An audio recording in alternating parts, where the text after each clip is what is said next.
देख रहे हैं रेड नेटवर्क। प्रतिपक्ष के नेता तेजस्वी यादव ने सीएम नीतीश कुमार पर जोरदार हमला बोला है। उन्होंने बिहार में बढ़ते अपराध के लिए उन्हें और सिर्फ उन्हें जिम्मेदार ठहराया है और कहा है कि आप पिछले 16 सालों से बिहार की कुर्सी पर बैठे हुए हैं और कहते हैं कि अपराधियों को पकड़ना चाहिए। आखिर कौन पकड़ेगा अपराधियों को? आप किसे कहते हैं कि अपराधियों को पकड़ना चाहिए? आपकी जिम्मेदारी है कि अपराधियों को पकड़ा जाए, लेकिन आप ही प्रेस रिलीज जारी करके कहते हैं कि अपराधियों को पकड़ा जाना चाहिए। ये बिहार के लिए कैसी विडंबना है कि कुर्सी पर बैठे मुख्यमंत्री कहते हैं कि अपराधियों को पकड़ना चाहिए और अपराधी बेलगाम अपराध करके बेखौफ घूम रहे हैं।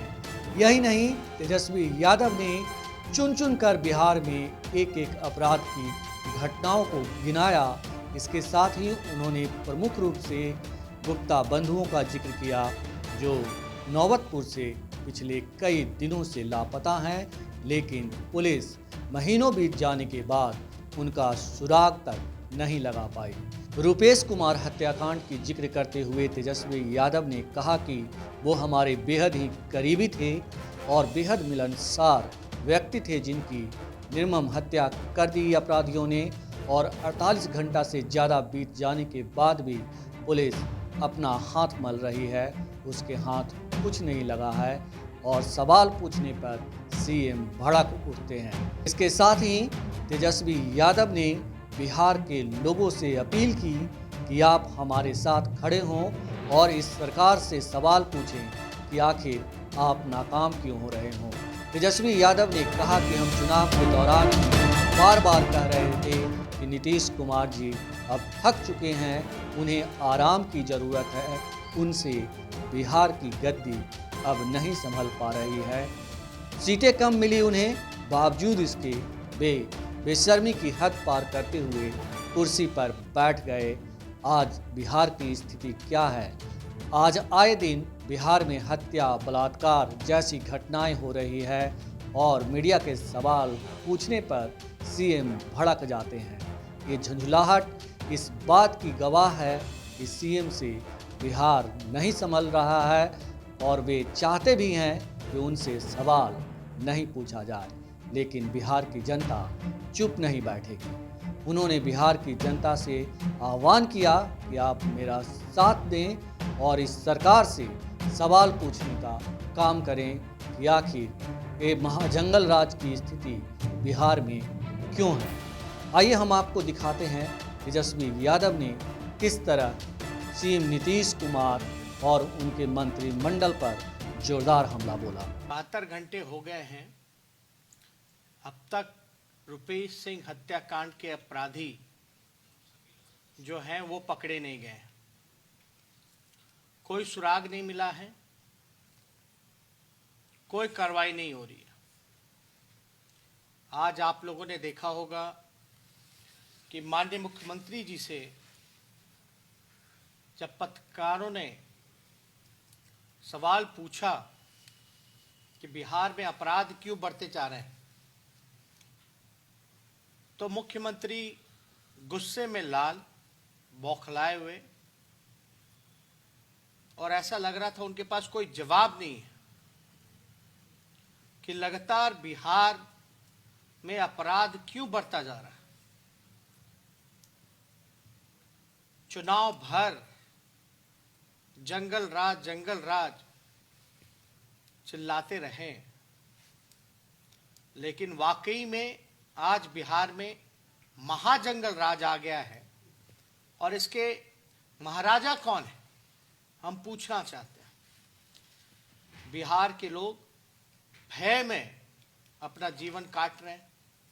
एक बुरा वक्त कोरोना काल का चल रहा है, लोगों के रोजी रोटी पर आफत है, किसान बदहाल है, नौजवान बेरोजगार है, संविदा कर्मी परेशान है, सरकारी कर्मचारी परेशान है, व्यवसाय को में हाहाकार मचा हुआ है। कोई जात के भाई हो, कोई वर्ग के हो, कोई धर्म के हो, आज सब लोग इस डबल इंजन एनडीए सरकार से खफा है, परेशान है। इन्होंने बिहार को पूरी तरीके से बदहाल बना दिया। अपराध की अगर हम लोग जिक्र करें तो बिहार में ये कोई पहली घटना नहीं है। यहाँ अपराधी बेखौफ घूम रहे हैं। अब तो अपराधी घर पहुंच करके AK-47 चला करके हत्या कर रहे हैं, हमारी बहनों के साथ रेप कर रहे हैं, जिंदा जला रहे हैं घरों में घुस करके। मुजफ्फरपुर की अगर बात की जाए तो कितने दिन बीते हैं बालिका गृह को हुए, लेकिन सत्ता ने केवल संरक्षण देने का काम किया अपराधियों को, और जो कि नतीजा है बिहार में संगठित रूप से सत्ता का संरक्षण अपराधियों को प्राप्त है। यही एक मुख्य वजह है जिसके वजह से बिहार में अपराधी बहनों के साथ रेप किया गया, उसके घर में जाकर के जिंदा जला दिया गया और कहीं गाड़ दिया गया था उसके लाश को। आज वो लाश बरामद हुई, लेकिन ठीक उससे पहले मधुबनी की जिक्र करें तो एक बहरी गूंगी बच्ची के साथ रेप होता है और रेप करने के बाद दोनों आंखें निकाल लिए जाते हैं। आप समझ सकते हैं ऐसे ऐसे अपराध हो रहे हैं बिहार में जो कि हम लोगों के कल्पना के परे था। अजीबो गरीब घटनाएं आपके बिहार में हो रहा है और सत्ता में बैठे हुए लोग, चोर दरवाजा से आए हुए जो सरकार है, सत्ता के नशे में कुर्सी बचाने के सत्ता के लोभी लोग सिर्फ अपनी चिंता कर रहे हैं, बिहार की नहीं। इसलिए आप सब लोगों के बीच हम कहना चाहते हैं कि ये सरकार बिहार के लिए 16 साल से जो एनडीए की चल रही है, ये अभिशाप के रूप में है। और अद्भुत है कि बीजेपी के लोग सवाल पूछ रहे हैं, वो बीजेपी के लोग जिनके दो उप मुख्यमंत्री हैं। बिहार ने कभी 2 उप मुख्यमंत्री एक साथ एक पार्टी का नहीं देखा। एक ही पार्टी के 2 उप मुख्यमंत्री मंत्री आज वो सवाल पूछ रहे हैं। शर्म आनी चाहिए उन्हें। वो सत्ता में भागीदार बड़े भाई के रूप में है और सवाल किससे पूछ रहे हैं? मुख्यमंत्री प्रेस विज्ञप्ति दे रहे हैं, प्रेस रिलीज जारी कर रहे हैं, उसमें गुहार लगा रहे हैं कि अपराधियों को पकड़ा जाए। पकड़ेगा कौन? 16 साल से मुख्यमंत्री आप, गृह मंत्रालय आपके पास, बीजेपी के मंत्री संतरी सारे कुछ, लेकिन अपराधी पकड़े नहीं जाते। इसलिए आप सब लोग, जो मौजूदा सरकार है, इन सब को आप लोग सच्चाई सब लोगों को उजागर करना पड़ेगा। सरकार से सवाल पूछना पड़ेगा, सरकार को बाध्य करना पड़ेगा कि वो जवाब दे आखिर बिहार में इतनी घटनाएं क्यों हो रही।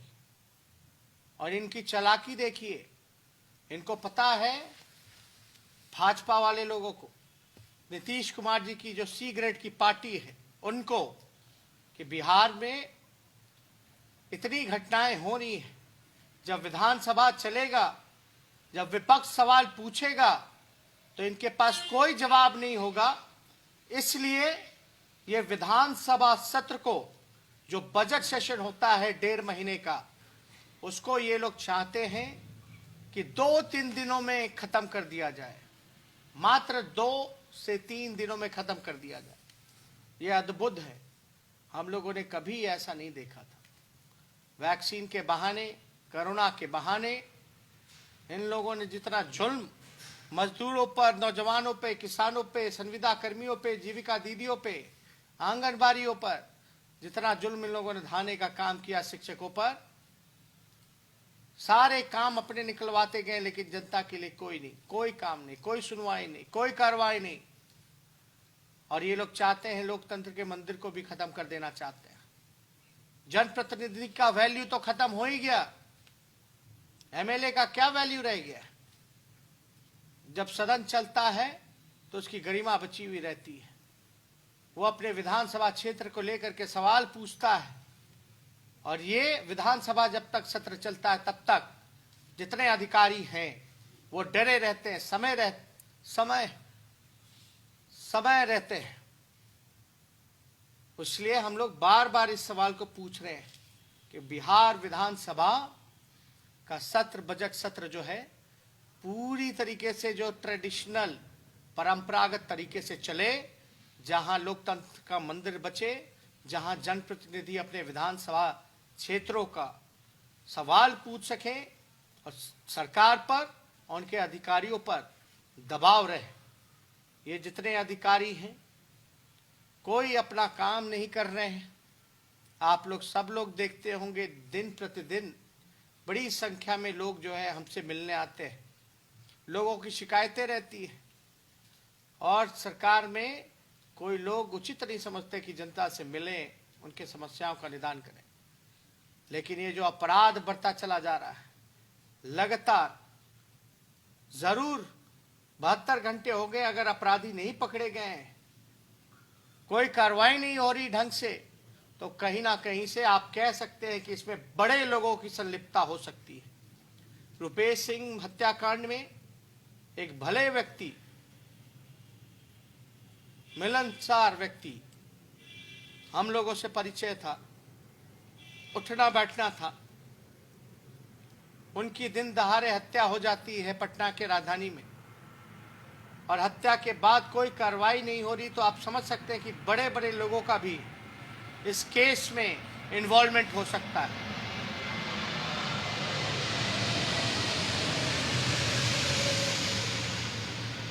अभी कुछ लोग चर्चा कर रहे थे कि हो सकता है कि इसमें बड़े बड़े नाम आए, हो सकता है बड़े अधिकारियों के नाम आए, हो सकता है इसमें नीतीश कुमार जी के चहेते मंत्रियों का भी नाम आ सकता है इस घटना को अंजाम देने में। जो चर्चाएं चल रही हैं, हम लोग तो यही चाहते हैं कि निष्पक्ष जांच हो, जल्द से जल्द हत्यारा पकड़ा जाए। हमने एक वीडियो देखा जिसमें उनके 4 साल के बेटे रुपेश जी के ये कह रहे थे कि उनको बिहार पुलिस पे कोई भरोसा नहीं है, सीबीआई जांच होनी चाहिए।